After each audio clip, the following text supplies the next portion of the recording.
ఇప్పటికీ చాలామంది జైళ్ళలో ఉన్నారు. ఆ సిఏఏ గవర్నమెంట్ తీసుకొచ్చిన సిఏఏకు వ్యతిరేకంగా నిరసన ప్రదర్శనలు చేసిన ఆ నిరసన ప్రదర్శనలో ఉపన్యాసాలు ఇచ్చిన వాళ్లను దేశద్రోహులుగా, హింసను రెచ్చగొట్టిన వాళ్ళగా, కుట్ర చేసిన వాళ్ళగా ఆరోపిస్తూ జైళ్లలో పెట్టారు.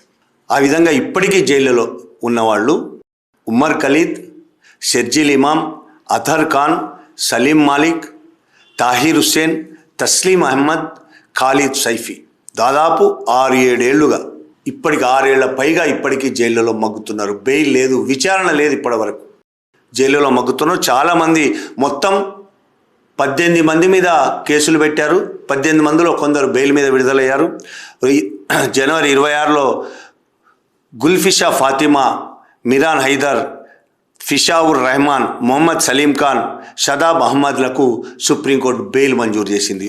దాదాపు 6 ఏళ్ల తర్వాత వాళ్ళకు బెయిల్ వచ్చింది.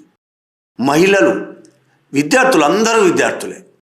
ఇక్కడ కేసుని ఆరోపించబడిన వాళ్ళందరూ విద్యార్థులే. అనేక యూనివర్సిటీల్లో చదువుకుంటున్న వాళ్ళు సిఏఏకు వ్యతిరేకంగా మాట్లాడారు. సిఏఏ దేశాన్ని విభజిస్తున్నదని మాట్లాడారు. వీళ్ళ హింసను రెచ్చగొట్టి ఈ దేశాన్ని విభజించడానికో లేదంటే కుట్ర చేసి దేశం మీద దాడి చేయడానికో మాట్లాడారు అనేది పోలీసుల ఆరోపణ.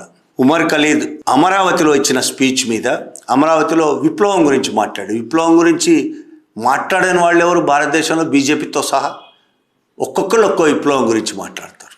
భారతదేశంలో విప్లవం రావాల్సిన అవసరం ఉంది, వ్యవస్థ మారాలంటే అందరూ మాట్లాడతారు. ప్రతి ఒక్కళ్ళు